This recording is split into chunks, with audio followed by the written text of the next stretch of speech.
ladies and gentlemen, to Pro Wrestling Junkies, I have got a. I'll just put it this way: it's been 2 years. I've been wanting to get this person in for an interview. Her husband is a hardcore icon. I don't care what anybody says. Her husband and Abdullah the Butcher, they're the ones that started the hardcore profession. But I cannot do this alone. So I'm going to bring in my co-host for the night, Mr. HBT from Straight Up Wrestling Show. What's going on, Jim? How you doing, big buddy? Doing good, and bringing in the People's Podcaster, Chris. Look like he's having a little trouble there. Yeah, he's having a little trouble there. But before I bring in there you go, our guest, I've got a couple of sponsors I got to shout out to. First sponsor is Southern Extreme Championship Wrestling. Right. They are going to be having their 1 year return to action event. It's April the 3rd. If you are in Temple, Georgia, please call 678-651-0144 for tickets. They will let you know what's available. They got some exciting action going on. And our next sponsor is Mendoza Leather. For any of your belt needs, championship belt needs, you need re-leathering on your belt, ask for Antonio Mendoza. You can find him on Facebook. You can find Mendoza Craft on Facebook. Let them know that you're in the market. Antonio Mendoza, he will give you the best, fluffiest leather there is out there. Now, ladies and gentlemen, without any further ado, I'd like to bring in Mrs. Barbara Goodish, the wife of Bruiser Brody. All right. Well, thank you, Jim, and hi. All right, welcome in. Yeah, hi to you all guys. Yes, thank you for having me on the show. I'm looking forward to it. All right. Before we get started, can I ask Chris one thing? Hey, Chris, do you see over on our page how to put it on Straight Up Wrestling Show? Because I'm on my iPad. Yes. I'm not on the computer. Yeah, put it on. Make sure it's on there. Okay, so we can have it going in the Straight Up Wrestling Show too. So before we get started, so we can have a bigger audience here. No, I do not. Oh wow. No, wow. I do not. Unfortunately, that's what I've been looking for. I do not see that. Oh gosh, it should have been there. Do you see it on your side? No, I can't see it. Like say on my iPad, for some reason I can't see it right now. Okay. So you don't have to forgive us technical Jim, difficulties. you might be able to see it. Always. Yeah. All right, I'm gonna mute myself for just a second, guys, and I will be right back in. But you can go ahead and get started. I'm listening. Okay. Okay. Okay. Well, Miss Barbara, I guess I'm going to start this off, and I'll let Chris jump in after I get done with this. Where exactly did you meet Bruiser? Well, we met in Australia, in Sydney, Australia. I was working in the hotel there, and this is where all the boys would come and stay. This is way back in 1977, just a few years ago. And he was one of the boys. They would all come. I mean, there was Andre the Giant and Rick Martel and Don Morocco and J.K. Dillon and Tony Guerrero. I mean, that's enough. I could go on and on and on. Killer Calcraft, I became very good friends with him, because what it was, I would get the mail and I would give it out to the boys. You have to remember, this was before computers and Facebook and all that. They wrote letters. This was the remember the old days. People wrote letters to each other. That was the only way for communication. You didn't make a phone call because it was an arm and a leg. You couldn't afford to make a phone call back in those days overseas. So Right. They would show me, I mean, they were in a strange country, and they'd show me photographs of their wives and their kids, because you know, when you're in a strange country working and you leave your family behind, it can get very lonely. So they kind of became, when I saw them, like a What's big up, brother, Mendoza? you know. So it was a whole different thing than what it is today. Today is we got a phone. You just press it on. I can see my family all around the world. That's how easy it is today. Right. So it just so happened this one where he'd been there probably about 3 months or something, and just talking. I mean, that was a whole, wasn't, I didn't know anything about wrestling. It was just, just talking, finding out about a different country and everything like that. And this one day, it just happened. They were working outside Sydney, and I usually just worked the 7 to 3, so I was always gone.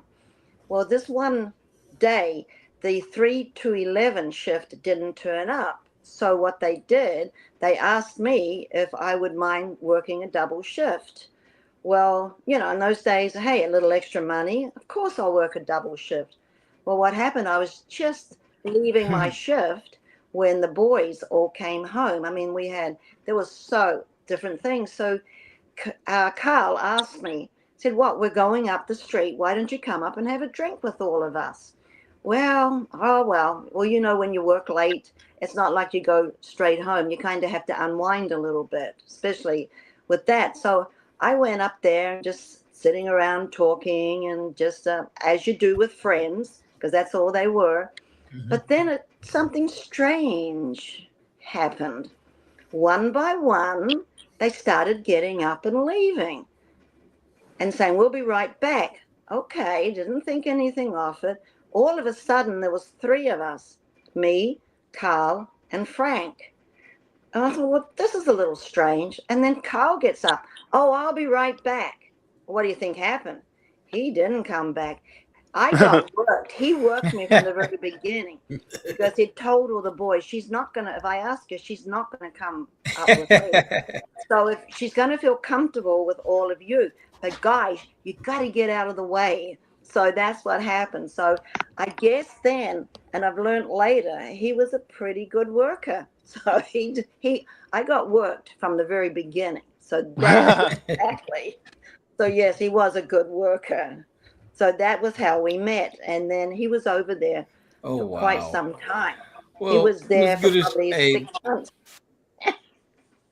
Yeah, and that's a big man, very big man. So I'm like, I'm pretty sure you was pretty much shocked with the size of the guy. But because I'd been working in the hotel and we had Andre the Giant, Frank Oh was small. yes, Frank was small compared to Andre the yeah, Giant. he was small I've compared to been dealing Andre. with Andre, Yeah, you had other wrestlers come through too, so I'm pretty sure. Okay. So, but with Andre, we would all be so just what he had for breakfast. We'd all talk. Do you know what he had for breakfast? And then if he put his clothes into the dry cleaning, it was like, wow, look at the size of these pants. We'd hold it up, and it was like, Wow. wow. And I think the funniest thing was him trying, Australia, they still have small cars because the gas is so, petrol, we call it petrol over there. Petrol has Right. always been so expensive. Hey, Jim. Good to And see you, man. yeah. Yeah, they And still just call it petrol over there. I was still call there, it and petrol. But the What's thing up, was, Oreo? yeah, to see Andre being pushed into one of these little cars because he was so big, they literally had to push him because he was so big, and we didn't oh have yeah, any big vehicles. So that was right. kind of something to. I wish in those days I had a camera, but we didn't have cameras back in those days like we do now. But yeah, it was Exactly. so. So to me, they were just people. To me, people are just people, regardless of anything. It's always. I've always done it that it doesn't matter who a person is, what they are. It's how you react to each other. Anything else Okay. doesn't matter. So to me, it was just they were just people. It Right. wasn't Right. like anything different because they treated me nice, and Oh that's yes. how I see when people treat you. You only see a person, you see inside, and not anything else. Okay. But I will say this about Brody. At 15 years old, I watched him in Georgia live, and I was right at 6 foot. And that man was taller than me. Yeah, he was 6'5". Yeah, but Yes. So, what year? What was the exact year that y'all did marry? well, I came over here in '78, Okay. Okay. So and 70. yeah, we Hmm. got married. It was '80, if I remember, Okay. '79, '80. Yeah, So I came what? over here first. Yeah. Okay. So, where did y'all live the most? Because I know, like I said, he traveled. So. we like I said, we were in a Joe Blanchard's territory. We were in outside Southwest. the hill country of San Antonio, which was Okay. Okay. so we lived out in the hill country of San Antonio. We had 5 acres out there, and Wow. I Good. never traveled with him. I stayed home, looked Oh yeah. after, looked after the house, looked after Hmm. the child when the child came. So yes, so Right. he just liked to come home, lock the gates, and just chill. And you have to remember, he wouldn't even have a, what is it, a phone. What do you call those things in the old days? But yeah, because we didn't even have, well, there was no cell phones or anything. Yeah. Oh, So you didn't have answering beeper, machine. Didn't have an answering machine or a beeper, because when he came home, he beeper said, or answer machine. Okay. yeah, that was it. Wow. I didn't want to talk to anybody. And I've talked to some people, and I'm sure if he had been still here with the cell phones, I guarantee there would be quite a few cell phones that would have been broken. Oh yeah. Oh yeah. Because you don't have any privacy now with the cell phones. People can contact you anytime, night, day, anytime. And I know he always kind of, when he came home, he kind of, he liked his privacy. Yeah. He just, because he worked so much, he wasn't home that much. So he just liked to relax and spend time with his son, and just Oh yes. just be Frank Goodish. And Oh yeah. Frank Goodish was a different man than Bruiser Hmm. Brody. That was Yeah. two entirely separate people. And I think that's Okay. maybe Okay. why he was successful, because he did not ever become Bruiser Brody. Bruiser Brody Right. was his work. That was his profession. He was always Frank Goodish to home. And even now when I talk to people, because I go to these fan fests, especially Charlotte, as a gathering, and I have been going there for so many years. And I used to meet a little gentleman there, Mitchell, with his dad, and he was just a small kid wearing a little Right. Bruce Brody T-shirt, and I have seen him every year. And last year, when I was there, he just graduated high school, and I'm looking up on him now. And this is somebody that knew Frank from the very beginning. That was, Oh yeah. and I always wonder, how do these kids? And it's because of YouTube. It's because of what has happened that people have kind of picked up on him. So Oh yeah. I guess when he said he wanted to give the fans the best night of their lives, they still remember. He did it so well with his interviews and everything that even people, I met so many people that were not even born when he left us, and they know all about him. And it kind of, for me, it's absolutely incredible that so many people still remember him that weren't even born. Oh yeah. Yeah. He never disappointed. Uh, when anytime I saw him, it didn't matter if it was an interview or if he was in the ring. He never disappointed. And I mean, he was one of the first wrestlers that I saw back in the day that really had a very, I mean, there's a lot of them had an intimidating presence, but he was one of the few guys that I can say that was really scary to me when I first saw him. And I'm like, oh my gosh, is this guy really that way? Is he, if I ever, because I used to go to all the matches, here in South Carolina, in Greenville, South Carolina, always went to all the matches. And, we went to other places in the country, even in Texas, and went to a couple matches, but I never was in ringside there, but I was ringside here. So I was like, and back in the day, I saw some scary type dudes like Angelo Moscow and Ernie Mhm. Ladd and things like that really scared me. But I mean, this guy, I guess because Bruiser with the big, he's a big guy with the beard and the hair, and he was wild because I remember him being a face, being a good guy, and then I remember him being a bad guy, and I'm like, I couldn't trust this good guy persona. When he was a good guy, I didn't trust him because I'm like, I remember this dude as a bad guy. I remember him when he was partners with Stan Hansen. I'm like, this dude is a mean guy. He's a nasty guy. Don't let that good guy thing fool you. So when we was out in San Antonio and I saw him as a good guy, I'm like, I don't trust him. I still don't trust him. So I made sure I hope we don't get, because I was with my aunt and uncles. I said, I hope we don't get seats close to ringside. I said, because the dude is still crazy. I said, I don't trust him. I was a teenager. I was like 13 years old. I said, I still don't believe that. I said, if somebody gets in his way, I said, Bruce is going to go through him. I said, it's all there is to it. He's going to be out. Yeah. Yeah. And that's what made Bruiser so great, though. Yes, it is. Is the fact that he was so unpredictable in the ring, outside the ring, and most of his matches did not happen in the ring. They happened outside the ring, especially with Abdullah. Yeah, big time. That thing with Abdullah the Butcher, man. Wow. Exactly. That was just crazy. That was I just couldn't believe that when that feud was going on. I just could not believe the brutality. And Bruiser, the most memorable feud that I remember as far as back in the 80s. And the only other feud that I can remember Abdullah having, he had a big time feud with Tony Atlas.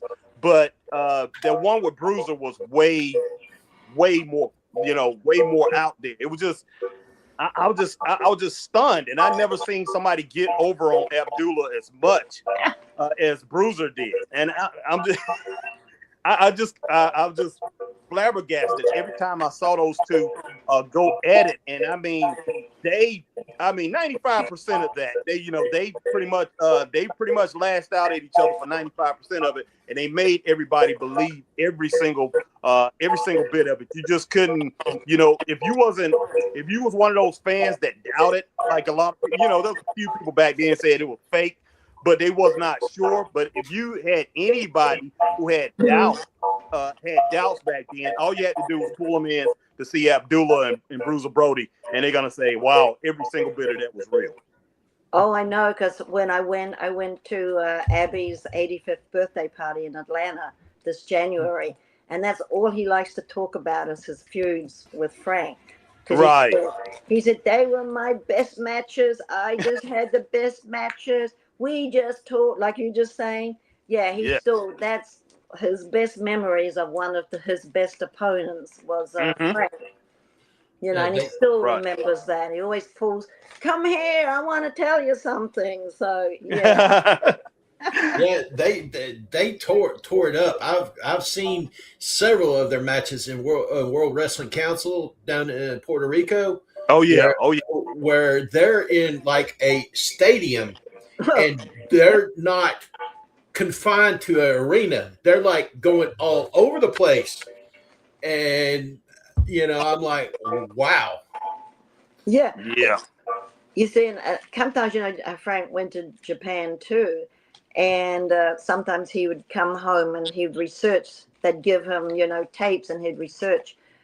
He would research the tapes because he always said he could get better. He said he'd look at that and say, "Well, I could have done that better," or And a couple of times, like if I'm cooking and I'm doing something, and I'd go through and I'd see a little bit of the matches, and I asked him one time.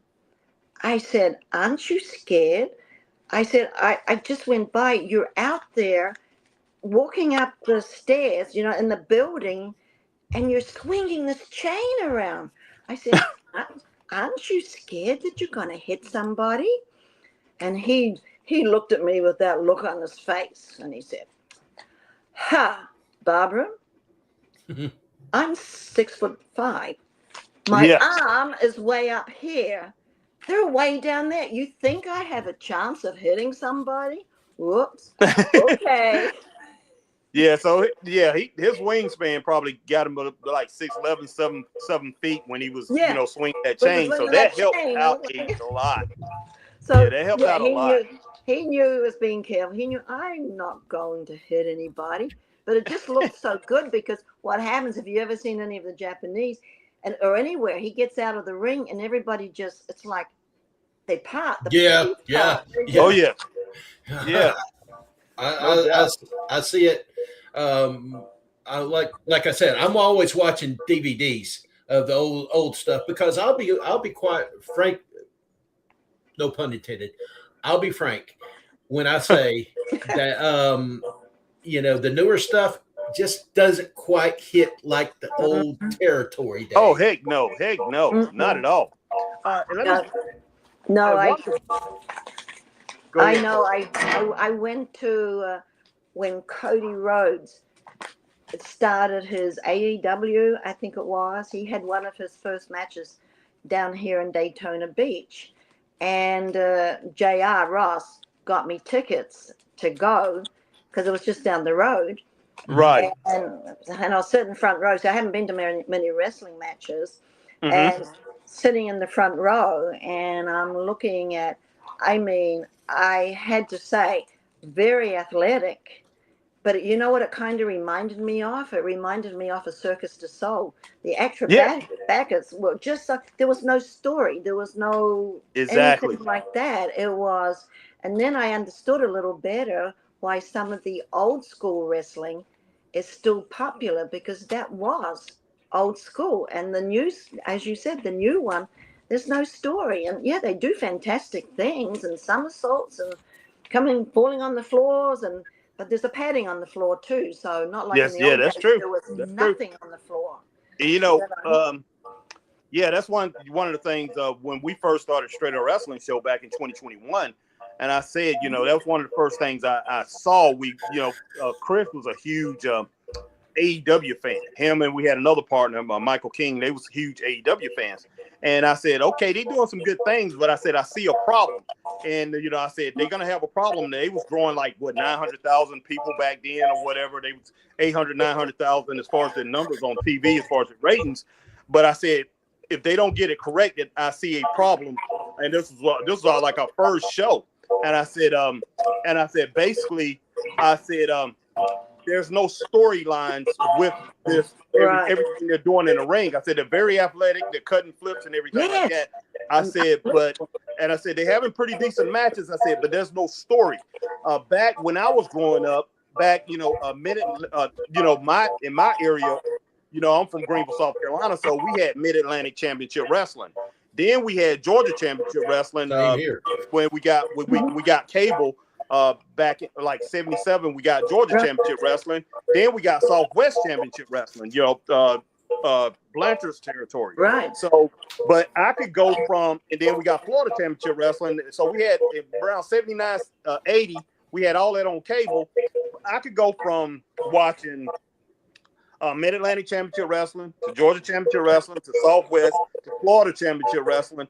And I could miss a couple weeks out of each one of those. If I missed something, I was out playing because I was playing sports a lot. If I missed something, I can go right back in, and I could just be watching a match or two, and I could catch up on everything just from watching one of those matches or listening to what the commentary is talking about. Because they was building stories in the ring. It was easy to catch up with. But now, if you miss what's going on in WWE or AEW or any other ones, TNA, you miss it for a couple of weeks, you're lost because there's no story, and they going so fast to go to the big shows. It's no story. It's like the next big show is the story, and that just doesn't work. It just I'm like, why do you think those territories drew more people? They had more people watching those territory shows than they have watching these big shows that's nationwide. And I'm like, I don't want to hear no excuse that we have the little cell phones now and all the stuff that we have, all the gadgets that we have. I'm like, there's no excuse. I said, because people like to watch wrestling on TV. There's no excuse. I said, there's more people in the United States than were back then. I said, we had 230 million people. Now it's 350 million people, 360 million people in the country. And I say the wrestling audience have went down. I said, and there's a reason for that. And Chris and I, we do commentary, and we, go and we podcast a lot of different indie shows. And you see the same thing with the indie shows. And the indies, they all follow what the WWE is doing. And I'm like, Right.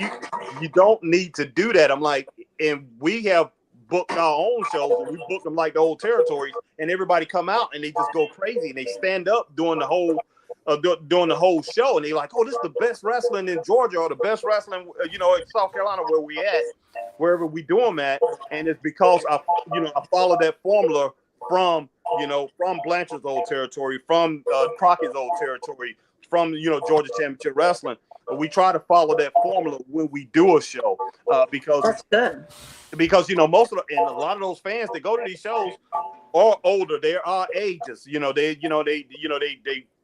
either Gen X or baby boomers or whatever, and they still are even older than that, and they are looking for something.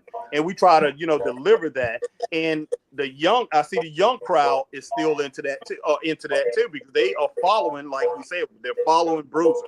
They checking out what Bruiser did, they checking out what Stan Hansen did, Ric Flair, and people like that. But yeah, I understand exactly what you're saying, Barbara. I'm sure you went there and it was just like a culture shock as far as wrestling to you, that when you went and started watching this stuff. I know, it was like I said though, the flips, the somersaults, Yes, everything. But that was pretty much all. It was all. Where's the wrestling? that's right. That's right. Where are the hits? Where are the kicks? Where is the people standing up on the top rope? And Right. It was just so different. And there is one now. Herb Simmons, he's the promoter outside St. Louis. He was one of Frank's. Well, Frank worked with him, and they were getting ready to do a territory together when everything changed. And in fact, Larry Matisak, the one I co-wrote the book with, he was part of that same organization, the SISW. Cheap plug here. Larry Matisak, he's also passed, but he does old school wrestling. He does stories. He does it just like how Frank, same thing. He's kept the same thing going that he was when Frank was here, and Frank used to go to that territory. His shows, he has a Bruiser Brody memorial show every May. He's got this big fan fest coming up in May, 8th and 9th of May. And every year he has a Bruiser Brody memorial show. And some of his matches, I watch the matches, and I know, but they're so damn good that I start believing, Yeah. And that is what a match is. When someone like me, who has been in the, knows the business, and I'm sitting there totally shocked, totally, oh my gosh. And I said, what am I doing? I'm actually believing this, and I know. Right. That means that they get over. His shows are so good that the people get over, and there's storylines all the time. All right. As I said, it makes, but yeah, every time, especially as I said, there's always a show every time. Like I've been going there for decades and decades with, because as I said, he was one of the people that Frank really trusted. Well, So, okay. But yeah, so like I said, every year the Bruiser Brody Memorial, they have a battle royal, and then of course there's a winner, and they get a big cup and everything. But yeah, it's but his singles and double matches and that is like, oh my gosh, I do not like sitting in the front row. This just makes me, because there's a lot of what Frank used to do, and I don't have to Right. word. It's like a lot of that, and it's like, don't. Well, So that makes you know it's a good show when you actually have someone that believes, that knows it's not, so to speak. But I think sometimes though it's real too, when people, and they hit for real too, because I'll be something out in the dressing room, and they'll come out and they are red, bruised, from top to bottom. So yeah, snug. I like that. Well, Barbara, I've got two questions. One, my son wanted to know, was Bruiser ever in a barbed wire match? I don't know. I'm sure he was. I think he's been in every match. I bet he has been at some point. I'd have to look that up. That's a good question. That is a good question, because I think every violent match he's probably been in at some point of time. He didn't have He was a barbed wire. He didn't need to be in I a barbed was wire. going to say that. You never know what he had. True. Yeah. That's a good one. That's a good one. I Yeah. like it.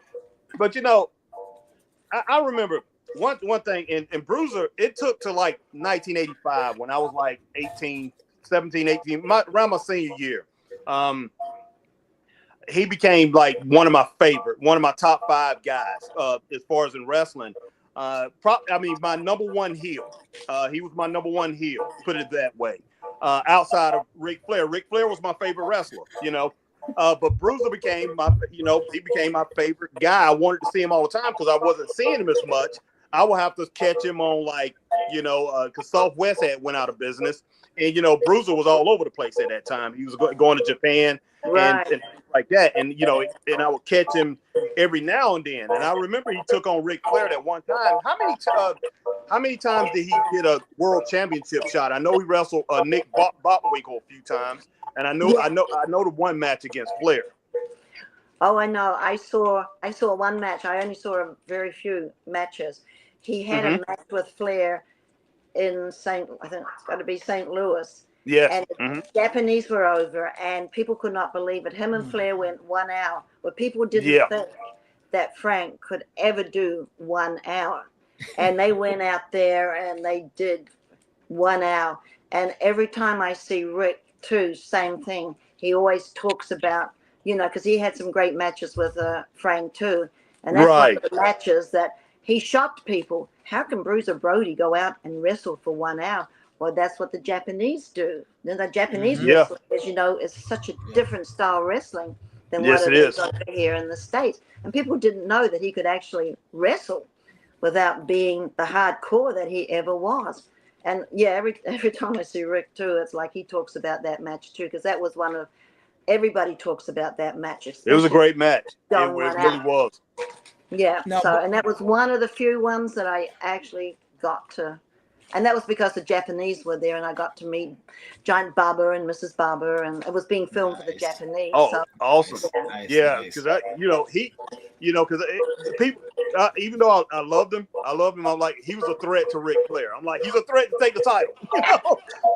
I wouldn't have minded him having the title, but I was like, oh my gosh, he actually had me scared there. But I'm like, I'm really beginning to like this guy, because when you don't see him, when you didn't see him, you're like, man, I want to see him because, I didn't see him like when after Southwest went out of business. I saw him, like I said, I saw him on clips in Japan, and then I saw him. He took on Lex Luger. I saw him when Luger first got into business. He took on Lex Luger, and then he got that shot with Ric Flair. I was like, wow. Yeah, but that match with Luger, he was like, nah. well, I've seen Lex too after that, and as I said, it wasn't. I mean, Frank was really quite excited because Lex was new in the business. He said, I can really work with this guy. Right. Because he looked good. He said, now this is a guy that's going to go places. He looked good. He was handsome and had a good body and all that. But then I think what happened, because he always said, I have to take care of people in the ring because I can't just go up there and beat people up because I get shots and I take shots. So I've got to make it a match. Otherwise, I'm no good to anybody. If all they ever see is me beating up people, that's not going to make me anything because they're going to know right away what's going to happen. He said, I've got to give them shots. You know what I mean? They've got to be able to show that they can. But I think what happened with Lex is he was new in the business, and sometimes new and young in the business. He started calling shots. Well, that did not work, and I'm not even going to go the rest. I'm sure a lot of people have seen the match, and that was not the thing to do. No. Because it's always the veteran that calls the shots. Yeah. Exactly. Yeah, because he would have taken care of him. There was no question. Because he was excited, but. No, he kind of thought he was a little, but that's what happens when we're young a lot of times. And when it's just a learning process. Now, Ms. Goodish, I want to ask a question real quick. I know you said in a interview on Dark Side of the Ring, when he was going to Puerto Rico, when he let his hair down, you saw the switch from Frank to Bruiser. Now, Yes. how many times up until that point did you actually see him make that transformation? Well, I would. So you have to remember, back in those days, you could drop people off at the airport and kind of Mhm. stay there, or you could pick them up, and you Mhm. didn't get. Now because of the security and everything that happened, Yeah. it's the airports have changed a lot. What it was, I would drop him off, because we lived a little bit out of the where the airport was. I mean, I'd take him to the airport, I'd drop Mhm. him off. He would be Frank Goodish. He would be husband and father, say goodbye. I'll pick you up, blah, blah, and when you come home. He would get out of the car. He'd still be Frank. He would go through the doors of the airport, and I would see him. He would take his hair down, and he would even walk differently. He became Bruiser Wow. Brody when Wow. when he went through. Same thing on the way back. He'd be walking back like Bruiser Brody, but then when he came through the doors, he became Frank Goodish again. And Wow. that's why I think he was successful, because he never lost sight. He never became. Sometimes people in the entertainment business believe their characters, they become their characters, and they Exactly. Right. forget who they were, who they Exactly. are in real life. That's like the Undertaker, for prime example. The Undertaker, Mark Calloway. He said at one point he got so wrapped up in his character, he was literally wearing all black and just Yeah. always in the Wow. dark and everything. And he just got lost in the character to the point everybody was like, Mark. And he would just, Yeah. they'd be calling his name like Mark, Mark. And he wouldn't answer until you called him Undertaker, because he was that so engulfed in his own character. If you didn't call him Taker, he wouldn't respond. And he was saying that about the guys in the back, that knew him. And I was like, wow. And he even said, that's Mhm. as a worker, that's a scary place to be when you lose your identity of self to your character. Right. Yes. Yeah, yeah. Buzz Sawyer was like that. I remember meeting him at Myrtle Beach, and he was so caught up in it. And speaking of Buzz Sawyer, he had a rough match with Bruiser too. I remember that one. Those two guys. That was Well, a crazy match. I think Frank had a few of those matches. Yeah, But but Buzz did pretty decent against him.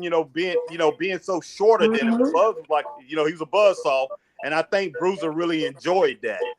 Yeah. But yeah, Yeah. Buzz was really caught up in his character, and I know Bruiser wasn't, because I know a lot of people that used to say Bruiser wasn't like that.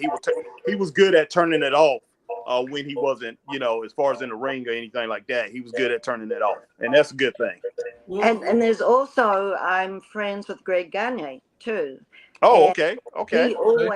always when I see him, because he was part of the Powtown with the figures, Hmm. and he would always tell me, he said, I always liked Frank because he took care of me in the ring. He made me, Right.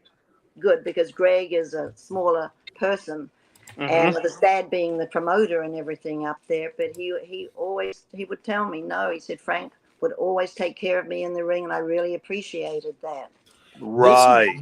this is a good question here. How do you think Brody would react to today's wrestling compared to how it was done then? What do you think? I often wonder that.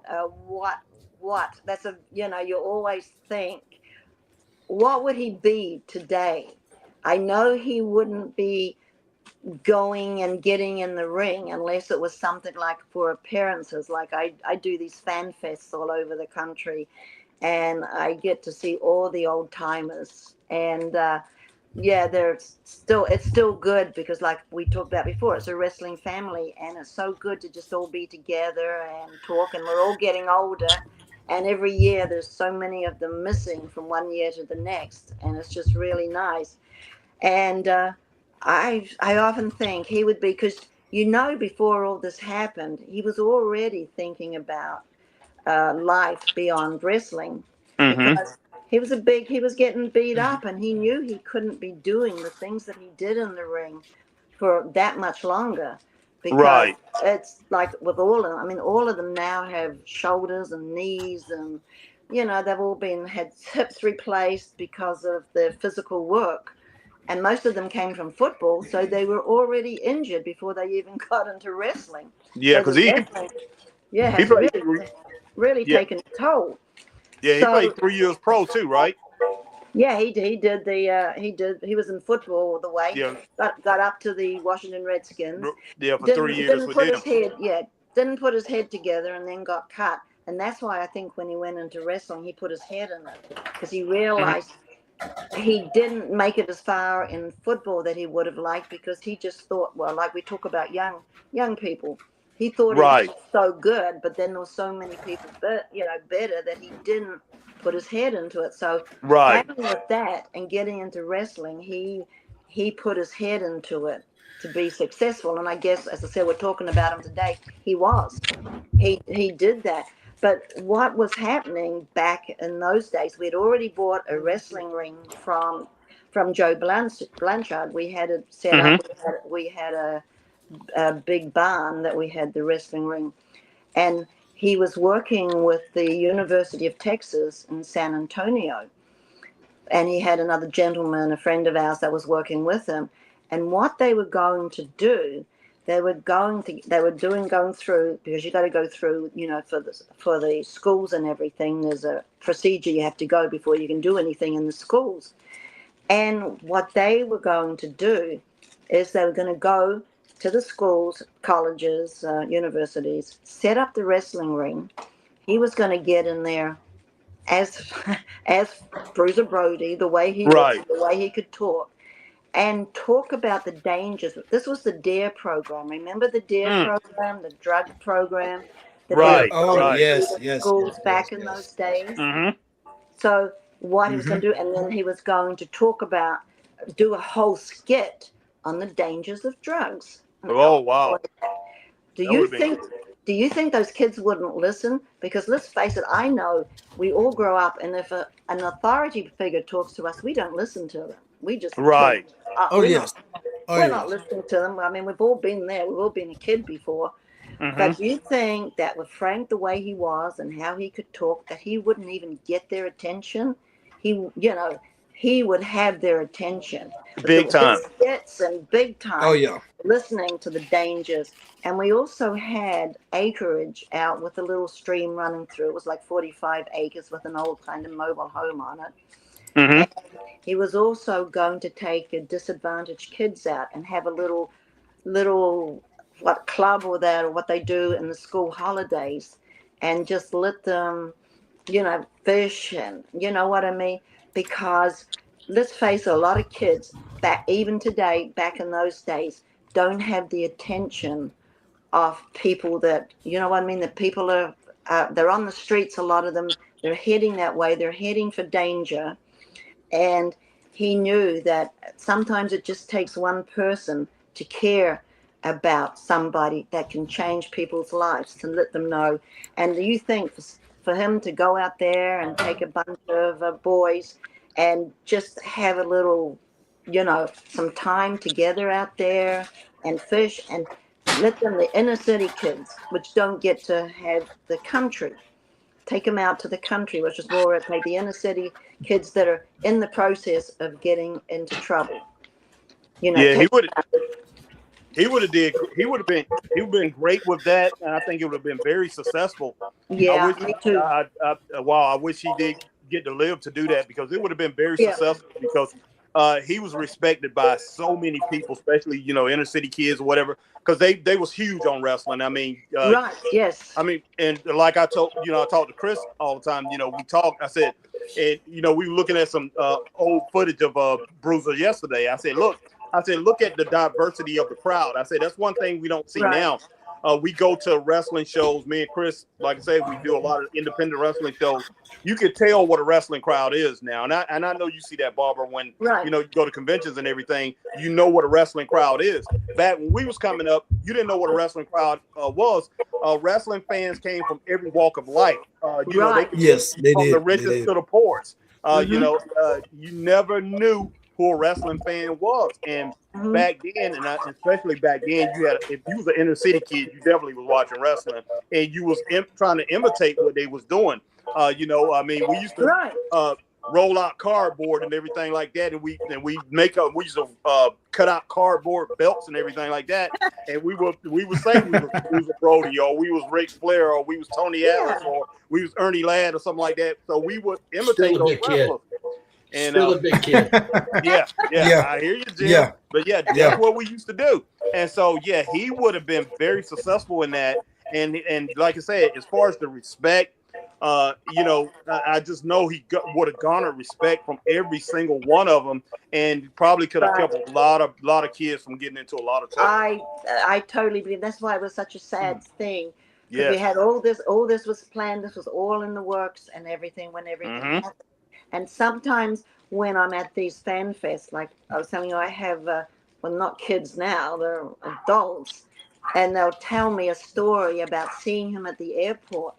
And they said they were so scared because here's this big monster going through the airports, and they'd hide behind their dad, and if he saw that, he would actually come over and kind of bend down and talk to them.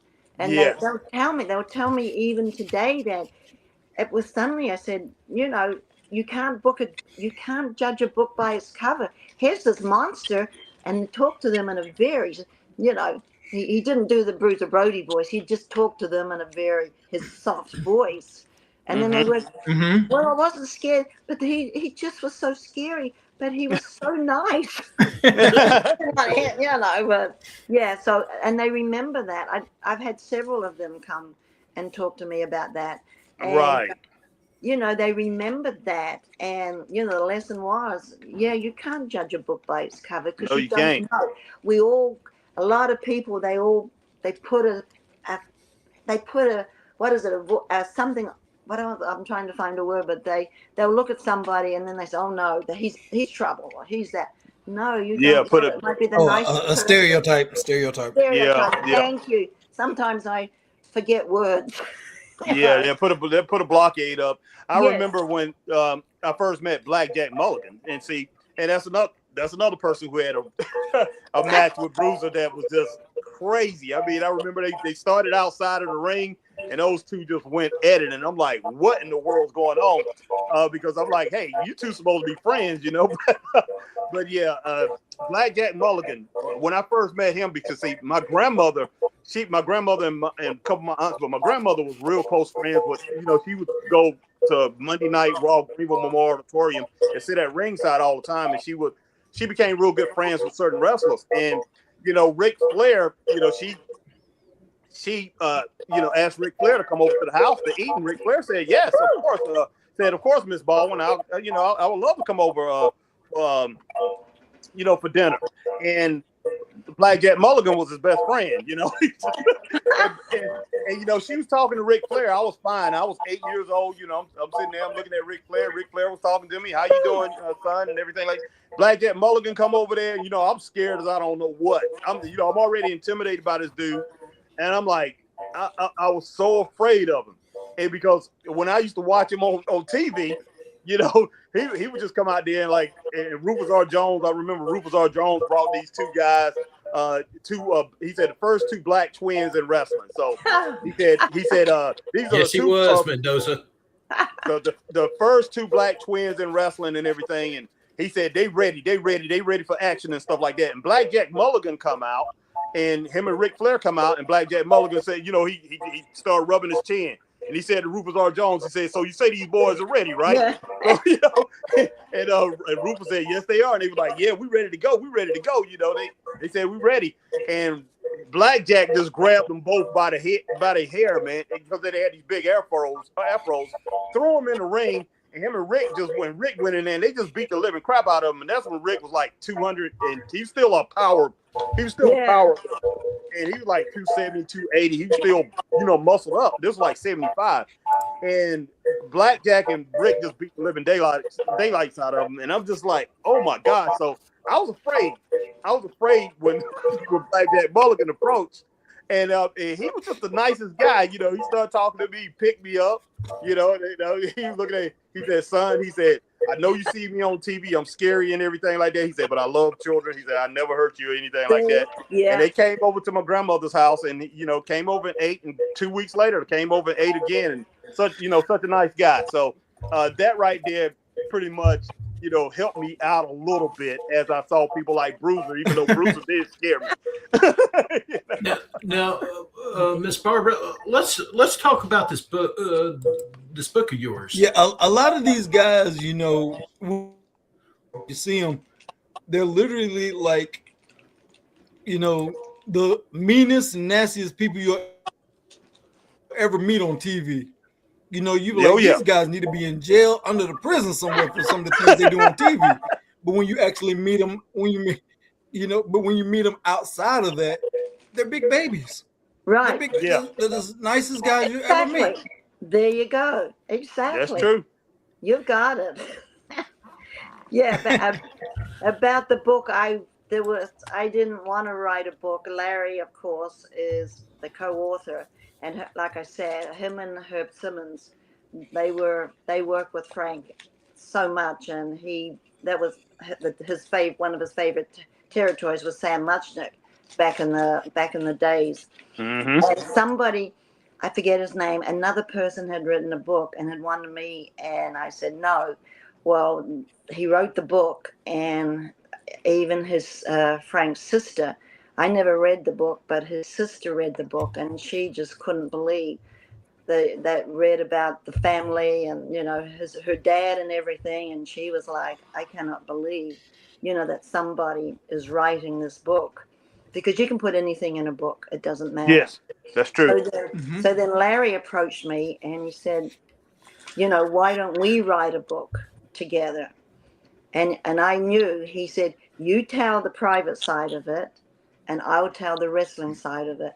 And with Larry, I knew that it would be the truth.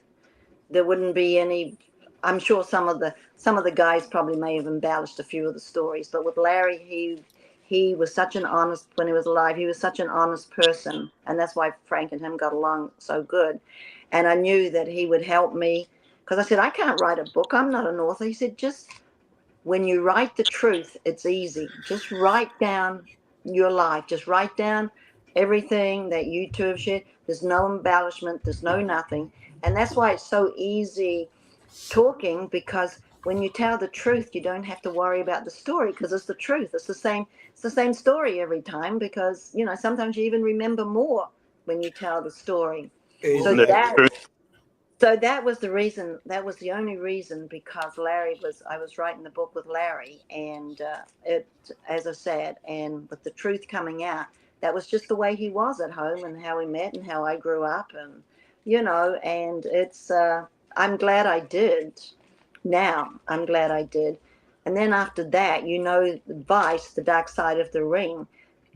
Frank's episode was the pilot of the whole thing. Right. I know they approached me, and I thought, I can't, do that. And they seemed really good people, and Evan and Jason. And I went ahead and did it. They said, you can be part of it. We'll come to you. You know what I mean? So they were very respectful. And that I didn't want to do it where I lived, so we went to Austin, where my son lives. And we did it in this wonderful old house. I had this wonderful old house, and we did the interview. And they said, we're just doing it as the pilot. We don't know if it's going to get picked up or not, but we're going to do it as a pilot. Well, what is it? 4 or 5 years later, they're still doing it. So they still keep in touch with me, because that was the whole, you know what I mean? It was because of that episode that started their careers a lot too, from The Dark Side of the Ring. Right. And I don't know if you guys have you seen it? I've seen it a million times. Okay. And I'm going to be honest with you. Now that I'm actually talking with you and hearing the stories from you from firsthand and what I've seen, because honestly, I didn't get to see him wrestle. I saw highlights of him and things of that nature. Wonderful, wonderful wrestler, very intelligent man from when he was Frank, and he would show some clips of those interviews. But Dark Side of the Ring when I think about it now, the whole situation, it makes me mad. Yeah. It makes me mad because in hindsight, somebody should have had the know-it-all or the common sense to be like, hey, look, this is a show. And I'm going off from what they're saying and what Tony has said. This is a show. This isn't real life, guys. The light bulb needs to click in somebody's head and put two and two together and really get to the meat of the situation. And in my opinion, unfortunately, that didn't happen, which is a big injustice to you and your family. And I hate that, and it makes me mad when I'm thinking about it because of how the whole situation unfolded. Unfortunately, I know. Sometimes in life you have to, when you can't change things, even though you don't want to destroy yourself either. And I had to, because of having a 7-year-old child, I had to kind of still be mom. Otherwise, instead of what I would have liked to have done, but I knew that because of my son, I had to be strong for him. And, which is, as I said, I don't think anyone will ever know why. And that's something I have come to terms with, I have to say, because why? I don't know. Why? Well, let me ask you a question, Ms. Barbara. I've seen on eBay, and you just showed us an action figure of Bruiser Brody. Please tell me you're getting residuals off of this. Finally, it's taken. Good. It took 20 years because everybody in the beginning made money, and finally now people have come to me. They're actually helping, and my son too, which is actually helping us get through a lot of things, because like I said, people have made a fortune. And they did it all black market. I mean, everything was black market. Nobody approached me in the old days until just probably the last 10 years. That's probably just the last. It's with a little bit here, the figures, the book. Now Jeff does the T-shirts. My son does the T-shirts with pro wrestling tees. Right. The T-shirts there with Frank on it, and that's my son's. That was one of the first things I gave to my son. That's his baby, so to speak. So, to get something from his dad anyway. So he's just kind of now figuring out who his dad is. It took a long time because he blamed wrestling for what happened. Of course, what happened to his dad. So he didn't want anything to do with the wrestling side of it. But now we can actually talk about it, and we can actually, and as I said, he's got the pro wrestling tees people, which have been really good. They, for my son and everything, I'm really, happy about that. And like I said, the figures, which was part of Greg Gagne's Powtown back then, were these the first figures. I was lucky; I was in the first round. Did WWE ever make a figure of Bruiser? A long time ago, they made a figure. They gave me a little something. Yeah. Okay. Yeah, Chris, you and Jeff, y'all around the same age. You and Barbara's Barbara's son. He was born 1980. Yeah, y'all like 1980. That's right. Yeah. So they're a couple years apart. But yeah, that's I was born in 69. I'm not going to tell you how old HBT is, but he saw Lou Thesz wrestle for the first time ever. Right. And it was black and white, too. Yeah, right. Yeah. I got you again. Yeah, you did. Yeah, I was born in 67. So I saw. Well, you're all younger than me. I'm the old gal here. Yeah. I saw him back in the 70s. I saw him in the 80s, so I pretty much followed his career from almost the beginning to the unfortunate happened. And the sad thing, Jim, do you remember where you was at when you found out Bruiser died? Because I believe I saw him like 2 weeks beforehand, right, in Georgia, wrestling. I'm not going to say the promoter, but it was Southern Championship Wrestling from Georgia, They used to have the superstars of wrestling and had like 6 hours of wrestling. And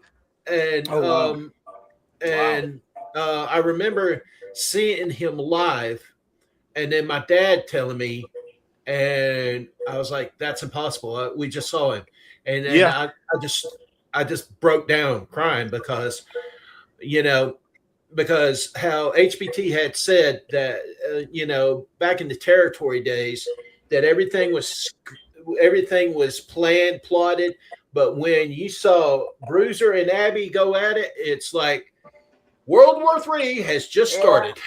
Yeah, it was.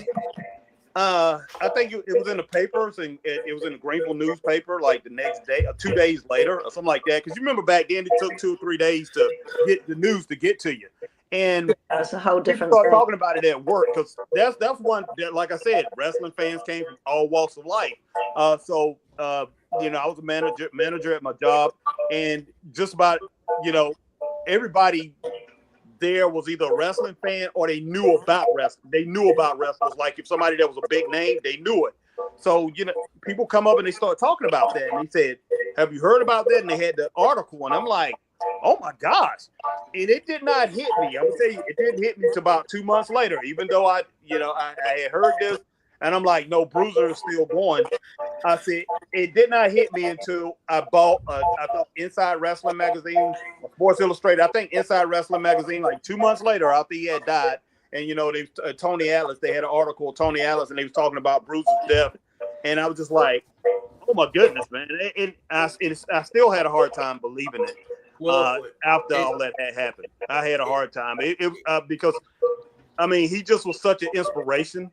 And just he was so he was just the embodiment of wrestling. As far as from an athletic standpoint, from the size standpoint, and a great interview. He was just, when you look at wrestling, you thought about, when you look at him, you thought about wrestling. If you want to present somebody, say, this is a wrestler, this is a championship wrestler, this is one of these guys that's definitely going to bring in people into the building, he was it. Straight up. Well, where it really hit me was seeing this young lady with Jeff over in Japan holding a picture of Brody in the middle of the ring. Mm-hmm. That's when it hit me. And here's the thing about Brody. He didn't need a championship. He never needed one of those. No, he didn't. But no. The man did. If correct me if I'm wrong, Miss Barbara. He held the All Japan heavyweight title. I think so. Yeah, he was for a short time. Yeah. Yeah, he did. He did. Yeah, and I know he held a couple of NWA titles. He may have held the Missouri title. May have. Yeah. And he may have held the title for Joe Blanchard. Yeah, he had. So I think he was the Southwest champion, or the he was one. He was one like a brass knuckles champion or something. Brass knuckles. That was brass. I remember. But he was like, man, he was just. I love that era where he was. Gary Hart was his manager over in Southwest. That was just. And he was, what was it, $1 million man or something like that? Yeah, the $1 million man, $1 million. That was a crazy time, and I never forget that. And I was thinking about it. I was talking to Chris, and I said I had forgot about that. And I said, the WWE had came up, and I remember when they did Ted DiBiase, they named him $1 million man. Right. I said they got that from Southwest, and I was really upset about that at the time. And me thinking wrestling back then, like I say, wrestling was 100% real, and wrestlers used to move from territory to territory. Right. So I'm like, Bruiser, he need to go in there and kick somebody. He need to go and kick somebody's head off or whatever. But they just stole his. They stole it from him or whatever. But that was just, I know he had moved on at that time from that gimmick. But that was with Gary Hart, what they did in San Antonio with Joe Blanchard's territory, they would go into a ring. They had a little ambulance. Yeah. A little ambulance, and Frank would be there with a big 2x4, and Gary would be there. And the gimmick was someone is going to be in that ambulance when we leave. So it was a pretty good, yeah, it was a pretty good gimmick. So they'd go in. I've seen photographs, and here's Frank with the 2x4. Now, I have a question for you, Miss Goodish. Knowing how close him and Tony Atlas were, do you and Tony still keep in contact, or does he keep in contact with you? Yeah, we were all together in Atlanta. Tony was down there in Atlanta. We all spent the weekend together with Annie's birthday party. There was nice. Yeah, Tony was there, and Randy Rose, and there were several of the people, down there. Yeah, Billy Silverman. Yeah. Well, Tony. I see him just about at all the fan fests, and yeah, it was hard on him because just what because he was there, and but what a gentleman he is with his wife and everything too. And that's good. It's just it's unbelievable, and he does some good artwork too. He always gives me one of Frank and that he does. Oh, yes. Artwork and that, but Frank, I see Tony quite a bit. Yeah, it hurts him every time I see him. That's good. I know it. It hurts him to his core. You can just tell. Does. No, anytime somebody asks about that, it's just like it's like Tony just. You could tell it took something from him when it happened. Yeah, and when he sees me, of course, not that it upsets him, but it just he always it reminds him. It reminds him. Yeah. But as I said, he's a good guy. Oh yeah. Even though he embellishes a little bit, but he's a good guy. Well, okay. I think all wrestlers embellish a little bit. Right. Just a little bit. Just a little bit. Just a little bit. Mm-hmm. Nothing out of character. No, you got to remember they are good storytellers, so you got to remember. Being a good storyteller, you sometimes have to, to make it more stretch exciting. the truth just a little bit. Oh yeah. It's not a lie. It's just kind of a little stretch. Well, I've got a question for you, Miss Barbara. Okay, you know that they made a movie about the Von Erichs. Yes. Called Iron Claw. Yeah. Now, if you could choose who would play Bruiser in a movie about his life, who would it be? That's the easiest question. Jason Momoa. Everybody likes Jason Momoa. Well, look at him. He's even got a scar on his eyebrow that Frank had. It's a different eyebrow. Yeah. But it's still a scar. And he's about the same size. He's got the size. And the eyes and the hair when he's got his long hair and his beard and everything. And there's a couple of things going up right now about a movie, and he's the one that they want to play. Oh, wow. So it could happen. I won't mention the name. There's especially one person who knows Jason and everything too. So there's a couple of things in the works right now. But with the Iron Claw, I did see the movie because Frank was part of the Von Erich territory when all these tragedies happened. And I know he was. Yeah, especially David and that being in Japan and the other ones too, because I know it really bothered him because, like I said, he was there with the kids. He was in that territory for so long that they were all like little brothers to him. That's why even Kevin sometimes calls him the big brother, because he was there for everything in that territory.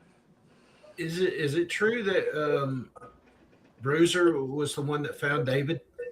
Yes. In Japan? No, I'm not going to go. I'm not going to go any further with that because then it'd be speculation. No speculation. Just it was just a tragic. It wasn't anything deliberate or anything like that. It was just a tragic. you don't travel overseas if you're not feeling too good, because traveling overseas, as anybody knows, traveling, it takes a toll on your body, Right. Yeah. you know. But it was just a tragic. The other ones were different. No, no, don't need to go into the other ones either, but Right. Yeah. all the other ones were different. David was not like the other ones. Well, That's Right. what I can say. And then too, you got to think too. At that time in wrestling, the main rule, you always make the show, no Yes. matter what. You Oh yeah, had yeah. to make Not the gonna show. cancel. Yeah. Oh yeah. Even if you excuse the phrase, had one foot in the grave, you had to make the show. Yeah. You know, Yeah. you had to make There your wasn't appearances. anything, and yeah, it didn't matter how bad you were, and you know what I mean. It's Hmm. you're right. Entertainment. You make the show, no matter how sick you may be. Yeah. And I just saw something. I'm not going to go into it too. Just saw something that's been on the internet, and I'm sure all you guys have seen about that poor ref that had yes, a Yes, seizure yes, yes, in yes, yeah, the, you know what I mean, in the ring, Yeah. and yeah, you know that was. I'm glad he's okay. I mean, I really am Mhm. glad. yes, That, yes, yes. you know, but that, you know, like I said, just having a seizure, you just don't know. I mean, Yeah, that's true. there have been 100%. injuries, as we know, but yeah, the Von Erich movie, I was sad that they didn't even touch on Chris. You know, well, No, yeah. to me, if they're going to have a Brody movie, I hope, and with all due respect to the Von Erichs, that their movie had a lot of inconsistencies in that movie, Yeah. Yeah. and I hope that if they do have a Brody movie, that it goes a good span of his career.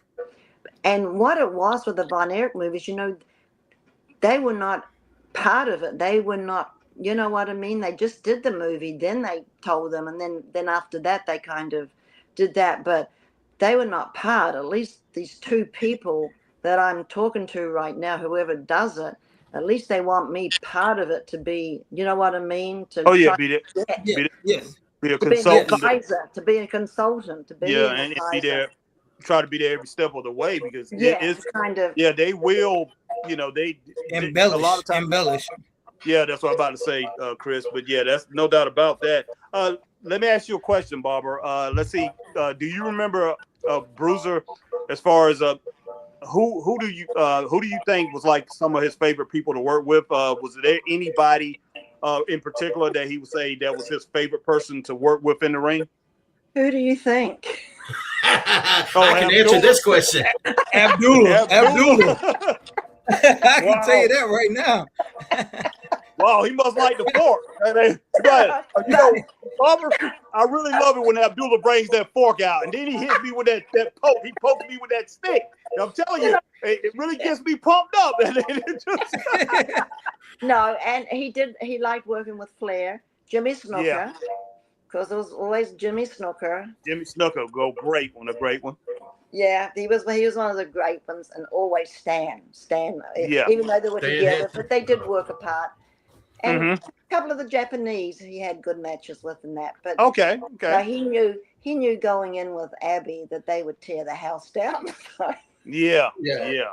Yeah, usually over in Japan, it was either Inoki or Saruta, somebody like Jumbo, that. yeah, he went with both the territories. Remember in Japan, Yeah, he went all Yeah. Japan New first. He Japan, was and all Old Japan Japan. first. Yeah, Then he went with New. Yeah, but he wrestled mostly in all Japan, and then he wrestled with New Japan too a little bit. But let's see, he was just. I think him and Stan was over in Japan at the same time, right? I remember Yep. they came over. they Yeah. were big. I mean, the Yeah. Japanese still contact me. They still do T-shirts of both of them together, Stan Oh and wow, that's because incredible. they were such a dynamic duo over Nice. there. Yeah. They were Nice. tag teams over there too, Stan and Hmm. I hope you And, get yeah. residuals off of those shirts. yeah, a little bit there. Yeah. I give them the okay, and they, you know, it's not much, but it's anything in this day and age. Anything helps. Yeah, Well, exactly. Yeah, and they played football together for what, like a couple years, I think. Yeah, that because they all Bruiser. met. Stan always loves telling me the story about when he went to West Texas State. They both went to university. He Right. walked into the room, and Frank had a messed up thing, but he was his roommate when Stan got to West Texas State. So they go back. Okay. You know, they go back. They were roommates, Wow. football roommates, going to school. Yeah. But I didn't know that. But yeah, Stan was saying. Yeah, I know Stan was saying something. I think he said it on the podcast too. But I remember Stan talking to Stan years ago back at a show in Greenville Auditorium when he was wrestling for WCW, wrestling for Jim Crockett, Mid-Atlantic. He and Stan Hansen out, and I was asking him about Bruiser. This a couple years out there's passing, and I was like talking to him, and he was just telling me. He said Bruiser. He said, man, he was a great guy. He said, but sometimes, he said Bruiser had a hard time trusting certain people as far as in certain promotions. He said, because he said, man, he said, we, travel far and wide and things like that. And he said, we go in there, and he said, Bruiser always gave 100% of himself. And he said, he said, sometimes these jokers try to shake you down. Stan we talked to Stan I talked to Stan Hansen and Ron Garvin. We all went out and ate at Waffle House. We talked for about an hour and 45 minutes. And Stan Hansen was talking about the money part. And he said Bruiser just didn't trust these guys. He said over in Japan, they paid him well. He said, but over here in the States, he said, these guys, he said, Bruiser, even though sometimes they pay him right, he said, Bruiser always had a side eye.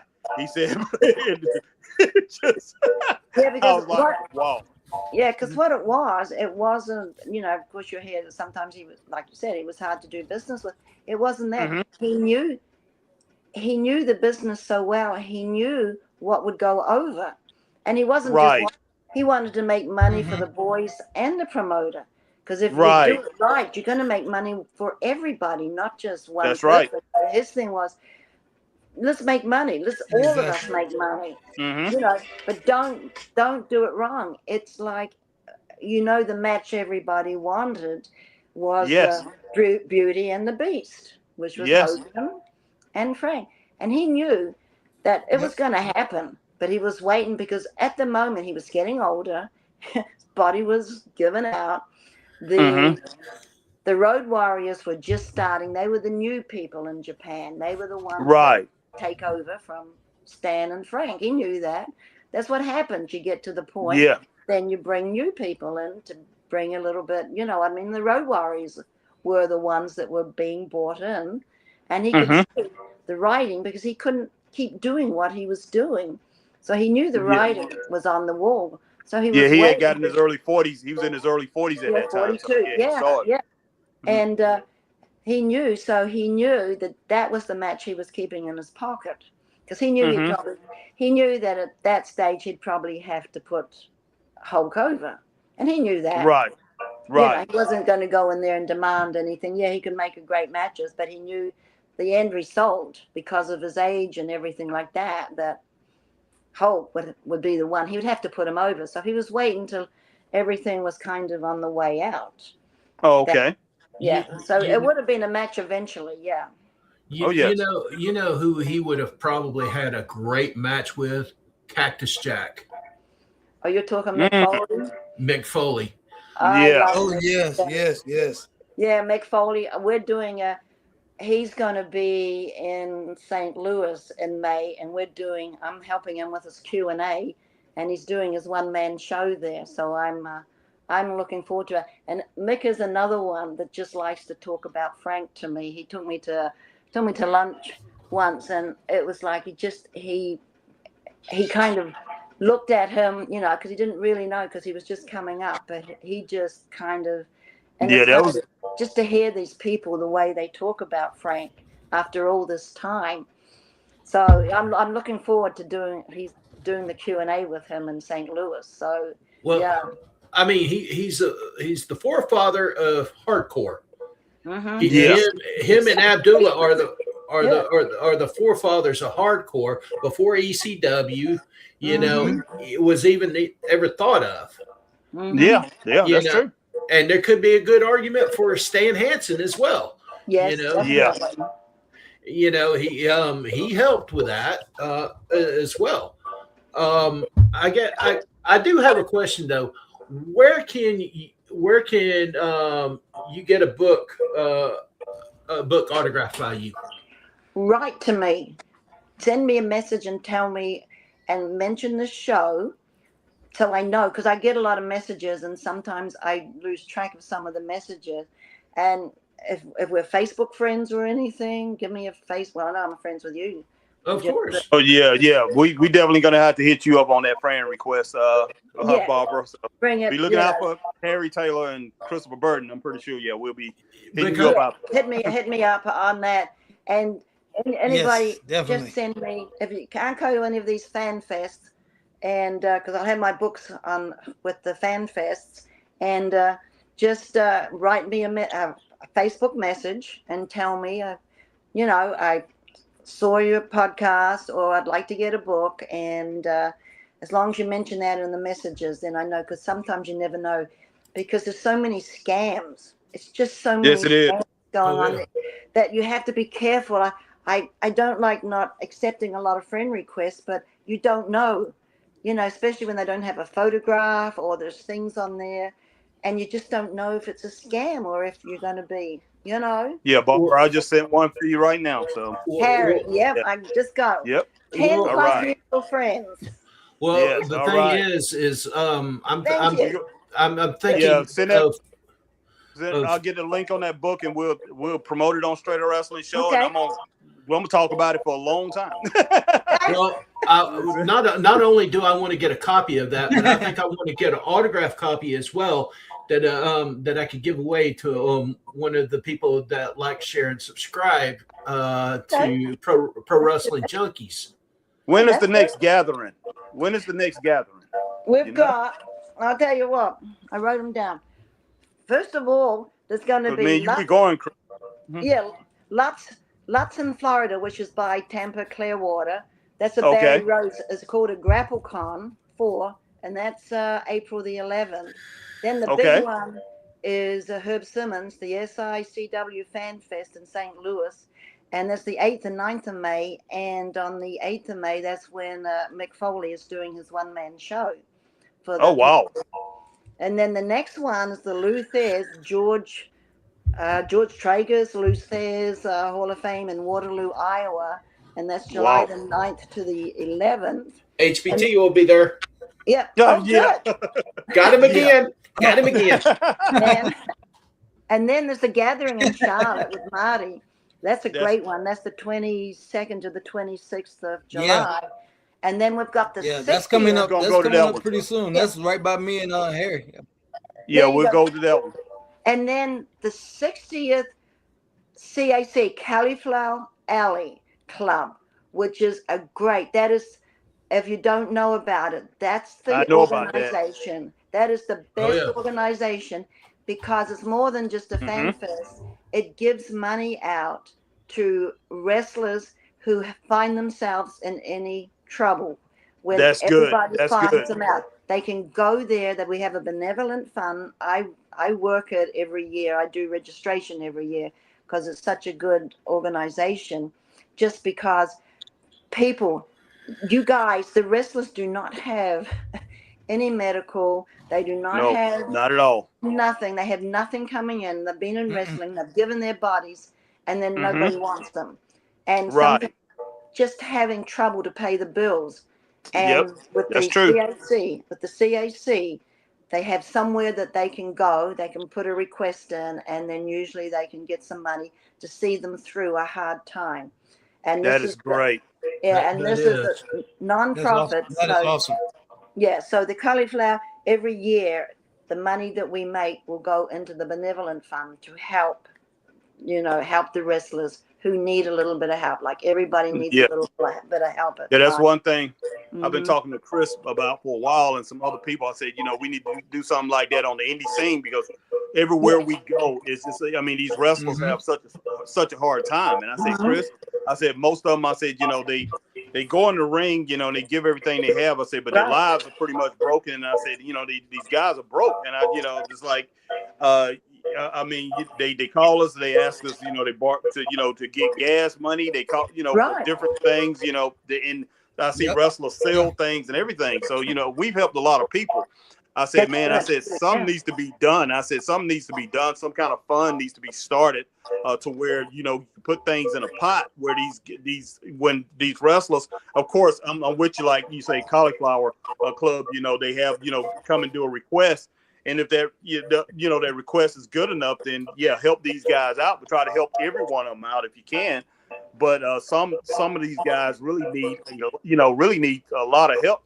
And then, when it comes down to it, they have no other avenue to turn. So it'll be a good place for them to turn into the wrestling community. So that is a good thing. So Barbara, I'm glad that you mentioned that. Yes, it is. But and it had nothing to do with the wrestling. Yeah, it's they have helped so many people, and it's just strange to know that sometimes it's even, it's terrible to say, but sometimes it's even just to help with the burial.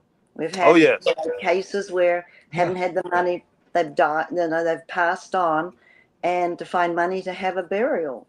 Right. So it's the Cauliflower Alley. It's a great. Brian Blair is the president of. Brian B. Blair. Okay, cool.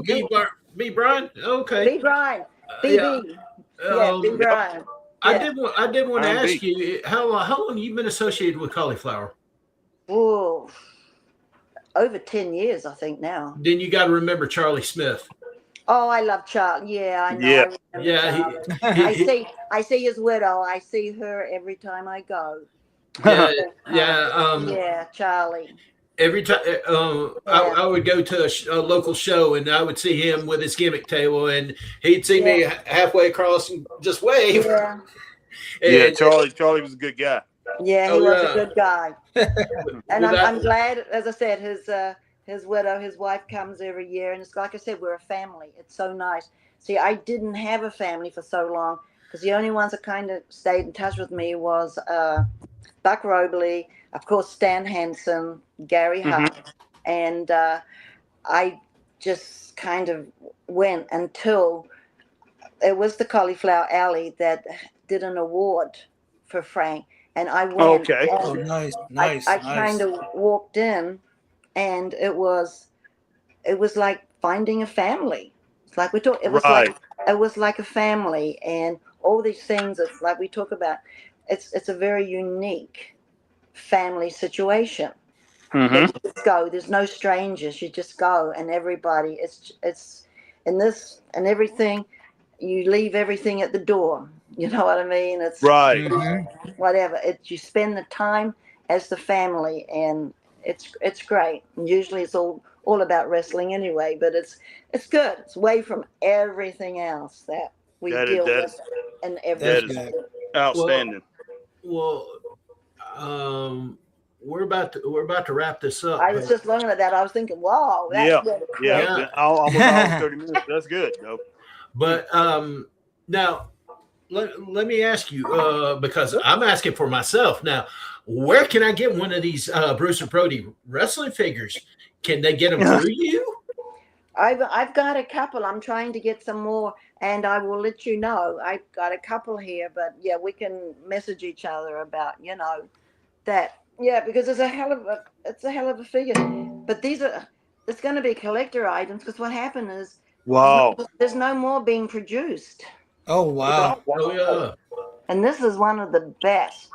This was this pound, and I love it that it's like a little thing. It's hard to really see. I'll send you because I've got the light here. It's very hard to kind of. I see it wow, really good. That is nice. Oh, that is nice. That is nice. Belts, and it's got there's belts here. This chain is here. Yeah. So they did a really good job. Oh, they did.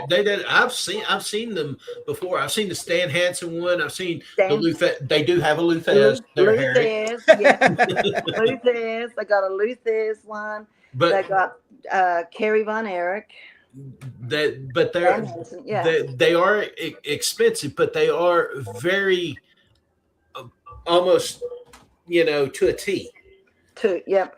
Yeah, I mean they're just like there. I do have one question, and I'm gonna let the Wrap up. other guys say what they want to say. I do have one question. Do you still have any of Bruiser's wrestling stuff? His fuzzy No, boots. I a collector got the boots, the vest, and yeah, the boots and the vest. But I made sure it was a collector and it wasn't just going to be resold. He's got it. He's got a big a room with all these Nice. things in. So because Okay. I didn't want to give it, give them out and then it being resold and resold and resold. This is a collector that really collector. And then there's another gentleman too that's buying a lot of different wrestling stuff too, and he's going to build a museum. He's just in the process now of getting a building, and he's got Ric Flair's robes. He's got all the wrestling memorabilia from all Oh these old wow. wrestlers, and Goodness.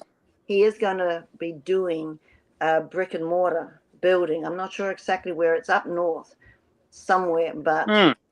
so yeah, so there will looks like eventually there's going to be another, because there used to be one up in Amsterdam, New York. Right. Yeah, that was another one that I got an award that I went up. I'm glad I did, because that was phenomenal. And then if I don't even want to get into it. What happened with Yeah. that? Hmm. That was really sad what happened, because this one it was 3 stories.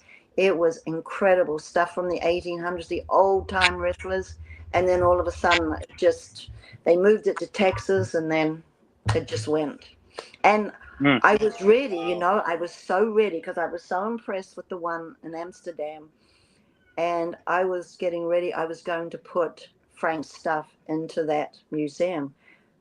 And I so glad that I didn't. When it moved, I didn't. I said, it's moving. Just wait and see what happens. And of course, we saw what happened. So, Yeah, and then I exactly. found this other person that somebody turned me on, and he. Okay. I'm still in touch with him, and I still have to. One of these days is on my bucket list, is to go and see his his collection, so to speak. So Okay. Good. yeah, so Well, Who has the 2x4? probably Hacksaw Dugan. Hey, Dude. look, what's that? Yeah, Bruiser used to call that Hacksaw Dugan. Boy, I like Hacksaw Dugan. But you know why? Haven't you? Because when I saw Hacksaw, he told me the story that was his 2x4 is because of Frank. You know that, don't you? Yeah.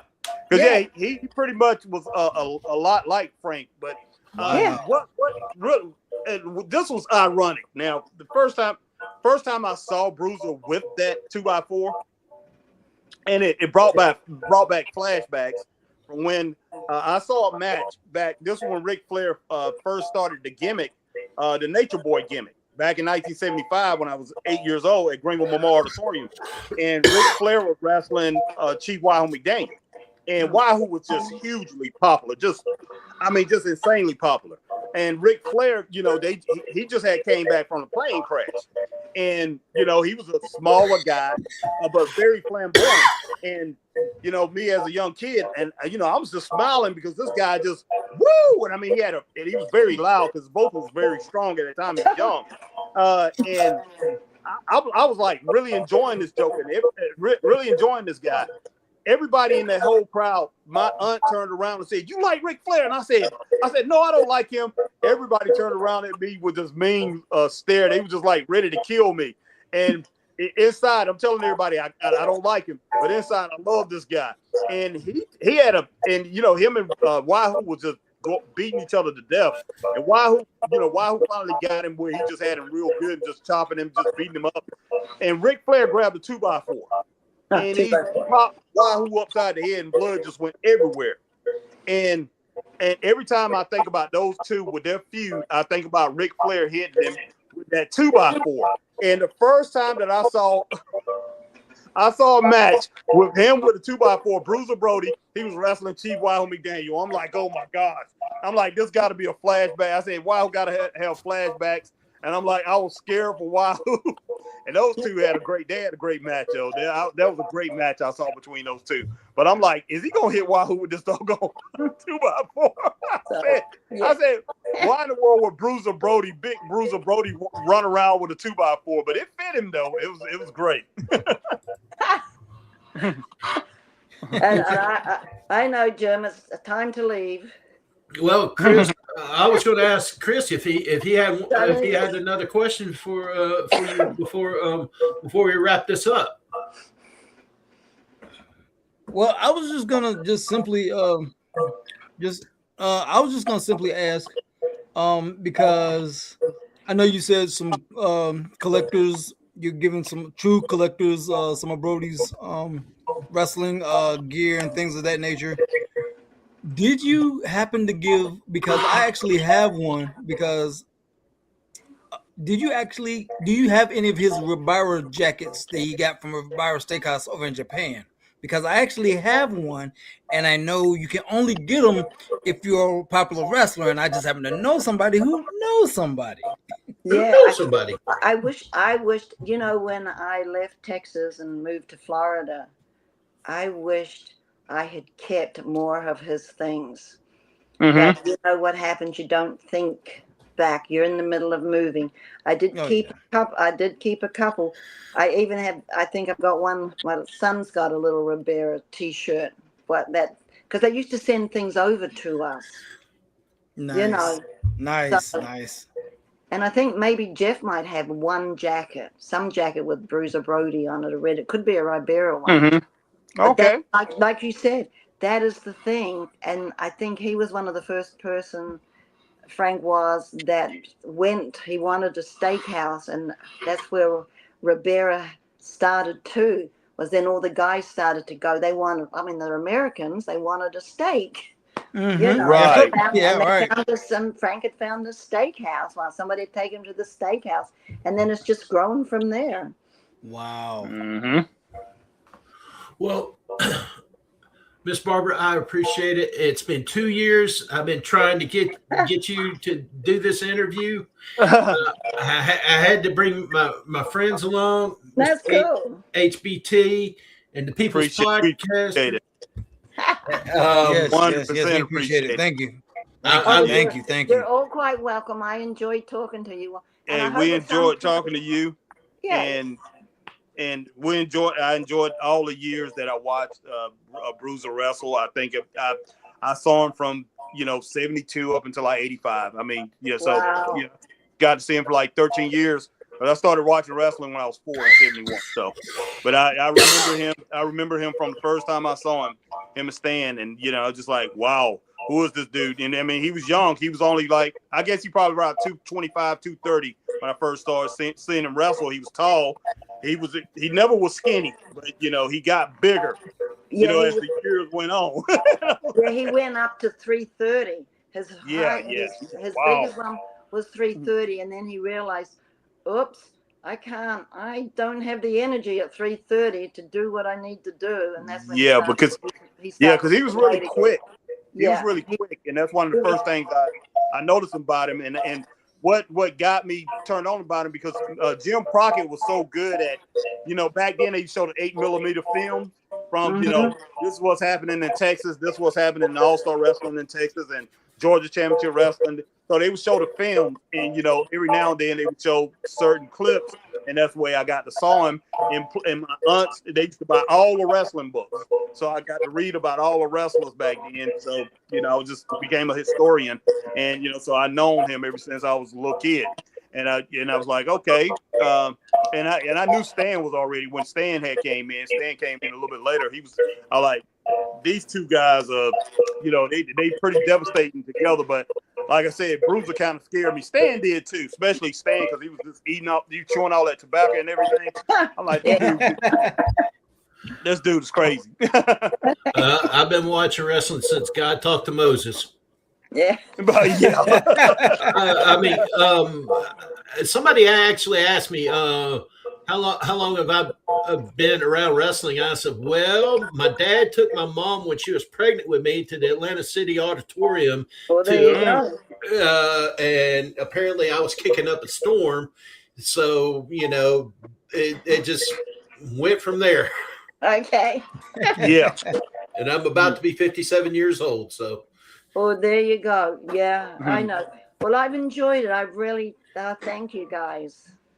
Thank you. Well, Thank you. It's been an Thank you honor. It's been very a much. true honor and a privilege. Thank you. And I hope to see sometimes at one of these gatherings, these fan fests. Oh yeah, yeah. We're gonna Oh, get down. definitely. We're gonna Definitely. get down to Charlotte and definitely get up and see you. So Oh, Charlotte's a good as soon one. as that happens, Yeah, yeah, that's the Charlotte- one. Yeah, we definitely gonna go there. Yeah, We Charlotte always is a really invited. good one. Everybody always tell us come on up, but each time we always doing something. But this year me and Chris, we're gonna make sure we're gonna be There you ready go. for that.